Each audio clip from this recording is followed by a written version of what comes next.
Hello, today I'm here with a tutorial on making crispy and delicious falafel that's really easy to prepare. Please stay with my channel until the end of the video so I can share all the tips with you. First, we need 500 grams of raw chickpeas soaked 48 to 72 hours in advance. Soak them in water and change the water every now and then so that all the bitterness is removed. The longer you soak the chickpeas, the better your falafel will turn out in the end. You'll need 1 large fresh onion, 6 generously peeled and large garlic cloves, 1 full cup of fresh vibrant parsley, 1 level teaspoon of baking powder, 2 rounded tablespoons of all-purpose flour, a scant teaspoon of finely ground coriander, a good pinch of salt, a generous amount of curry spice, a dash of paprika, a hint of turmeric, and freshly ground black pepper, each about a full teaspoon, to thoroughly add into the mixture. And chickpeas. Add the soaked chickpeas after you've thoroughly drained all the excess water, along with the flour, baking powder, garlic, ground coriander, spices, fresh parsley, and onion. Since the onion is large, cut it into several pieces and add it in. Close the lid and blend. Blend until everything is completely combined. You want to achieve a dough-like texture.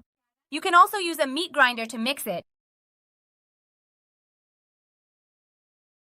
For extra binding and to achieve a richer texture, you can optionally add 1 large fresh egg. Knead it very thoroughly and then carefully cover it with a clean cloth or plastic wrap. Let it rest and chill in the refrigerator for a period of 1 to 2 full hours. Subsequently, pour a generous amount of cooking oil into a spacious pan and gently heat it over a consistently low heat setting. Once the oil is hot, you can shape the falafels by hand or you can easily use a falafel mold to form them.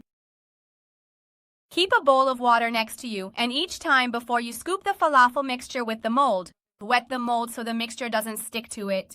Be very careful not to let any of that water get into the hot oil. Do this at a distance from the pan. Then shape as many falafels as will fit and drop them into the oil. Let the falafels cook gently over medium heat until they are thoroughly cooked. Because if you turn up the heat too high, the oil will burn and turn black very quickly. Fry both sides of the falafels. Be careful not to let them burn. After you've fried the falafels completely, place them on a paper towel. This will absorb the excess oil. You can enjoy these delicious falafels with sandwich bread.